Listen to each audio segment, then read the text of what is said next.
अस्सलाम वालेकुम इय्याका नअब्दु व इय्याका नस्तईन। नाज़रीन, PIA सेल हो गई। PIA कल सेल नीलाम हुई है और ये उनको आरिफ हबीब ग्रुप ने उनको परचेज़ किया है।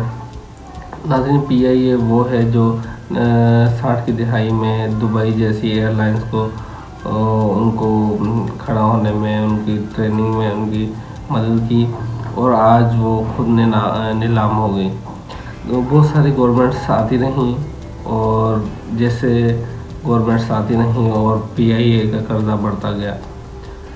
नाज़रीन, PIA का मसला अगर देखें तो बहुत पुराना है और वो हल तलब था, लेकिन वो हल नहीं किया गया और इसी तरह उनका वो कर्जा बढ़ता गया और आज वो नीलामी के हद तक पहुँचा। नाज़रीन, अगर PIA किसी सियासतदान की होती, किसी बिजनेसमैन की होती तो वो कभी सेल ना होती। आप देखें, आज तक किसी बिजनेसमैन या किसी सियासतदान की कोई चीज़ नीलाम हुई या उन्होंने उसको बेचा तो ये अवाम की प्रॉपर्टी थी, इसलिए सेल हो गई।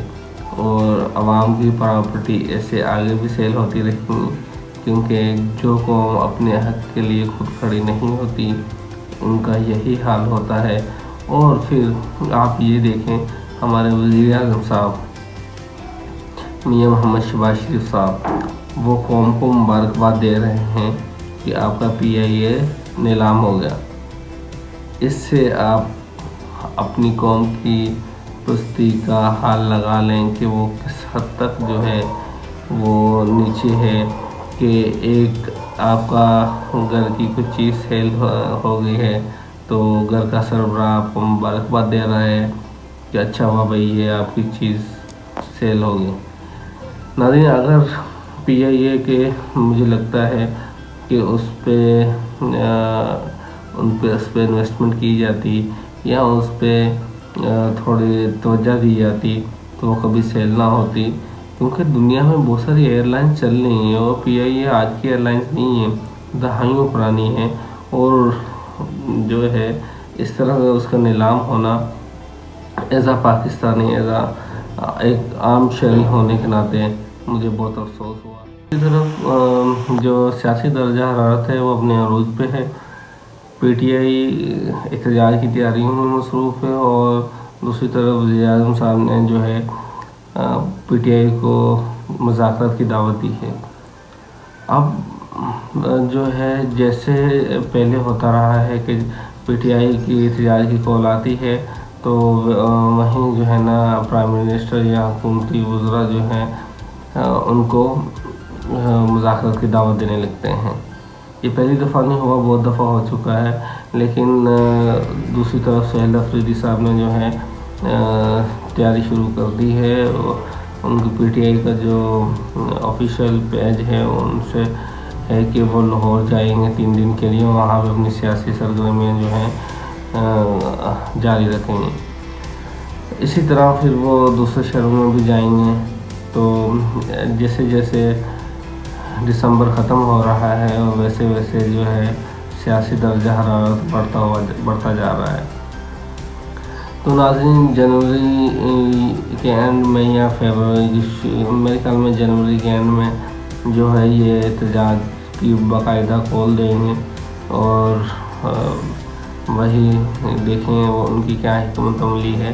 लेकिन ये है कि मुझे लग रहा है कि जनवरी के एंड में दोबारा से एहतजाज की कॉल देंगे वो। तो नाज़रीन, ये सारी चीज़ें हैं। अब देखते हैं कि PTI जो है वज़ीर-ए-आज़म साहब की जो है दावत कबूल करती है या नहीं करती, और ये भी देखना है कि वज़ीर-ए-आज़म साहब कितने संजीदा हैं मुज़ाकरात में।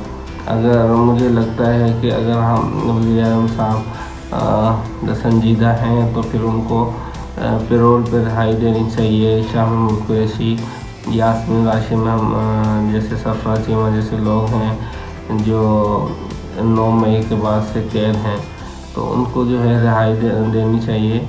वही सियासी लोग हैं, वही PTI के फैसले या वो इमरान खान साहब को कायल करने के काबिल हैं। इसके अलावा जो नई क़यादत है PTI की, वो बिल्कुल भी इमरान साहब को ना अभी तक वो कायल कर सकी है और ना मुझे लगता है कायल कर सकेगी। इसका अंदाज़ा आप इस चीज़ से लगाएं کہ محمود چغزئی صاحب اور علامہ ناصر جو ہیں ان کو اپوزیشن کے لیے نامزد کرنا، اس سے آپ اندازہ لگا سکتے ہیں کہ عمران خان صاحب کا اپنی جو پی ٹی آئی کی قیادت ہے ان پہ بھروسہ کیسا ہے، یا اگر اتنا بھروسہ ہوتا تو وہ اپنی پارٹی ہی میں سے کسی کو نامزد کرتے۔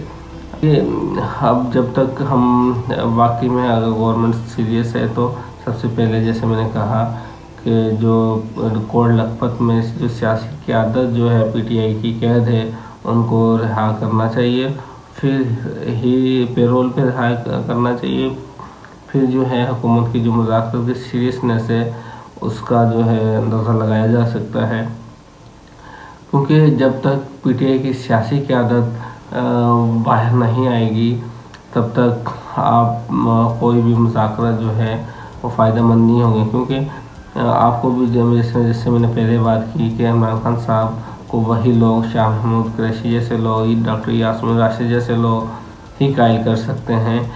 باقی یہ فواد چودھری اور جو محمود مولوی، عمران اسماعیل، یہ خواہ یہ جو ہیں یہ وہ لوگ ہیں جو نوم میں کے شروع میں ہی چھوڑنے والے ہیں، تو نہ تو پی ٹی آئی کا ورکر ان کو قبول کرے گا، نہ ہی یہ لوگ جو ہے پی ٹی آئی کی جو سیاسی قیادت ہے وہ قبول کرے گی، کیونکہ مشکل دن آنے کے شروع میں ہی یہ لوگ بغیر کسی ریزسٹنس کے یہ پی ٹی آئی کو چھوڑ چکے تھے۔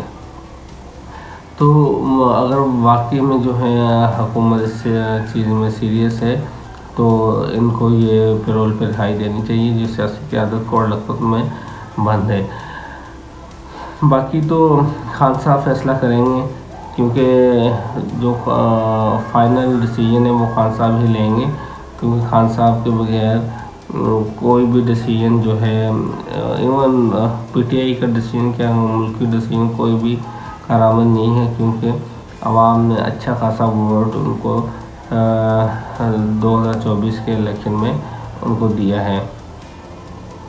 تو ناظرین، جب تک آپ اس بندے کو قائل نہیں کریں گے جس کو عوام نے ووٹ دیا ہے، جب تک مسئلے ہمارے حل نہیں ہوں گے، اور مجھے لگتا ہے کہ ہماری جو حکومت میں لوگ بیٹھے ہوئے ہیں وہ اچھی طرح جانتے ہیں کہ عمران خان صاحب کو جو ہے ان کو قائل کرنا ہی مسئلے کا حل ہے، ادروائز تو چیزیں جو ہے نارملائز کبھی نہیں ہوں گی، اور اسی طرح چلتا رہے گا اور کوئی پرسامنے حال نہیں ہوگا اس ملک کا، کیونکہ جب تک آپ چیزیں سارٹ آؤٹ نہیں کریں گے، سیاسی قیادت آپس میں نہیں بیٹھے گی، جیسے میں نے پچھلے اپنی ویڈیو میں کہا کہ ہمارے 3-4 بڑی جو پولیٹیکل پارٹیز ہیں ان کو آپس میں بیٹھنا پڑے گا، ان کو ڈائلاگ کرنے پڑیں گے، ان کو ایک میثاق جمہوریت کی جو ہے نا اشد ضرورت ہے اس وقت، ورنہ یہ مسئلے کبھی حل نہیں ہوں گے۔ یہ ایک عام پاکستانی کا ایک ایڈوائز ہے کہ آپ پلیز سب ایک ساتھ بیٹھیں اور اس مسئلے کو حل کریں، ادروائز یہ ملک ایسے ہی چلتا رہے گا اور کوئی بھی جو ہے صورتحال ہمیں سامنے نظر نہیں آ رہی۔ تو آپ سب بیٹھیں ساتھ اور اس چیز کا کوئی حل نکالیں تاکہ یہ ملک آگے بڑھے اور یہ عوام آگے بڑھے، کیونکہ یہ عوام آگے بڑھے گی تو یہ ملک ترقی کرے گا۔ تھینک یو، اللہ حافظ۔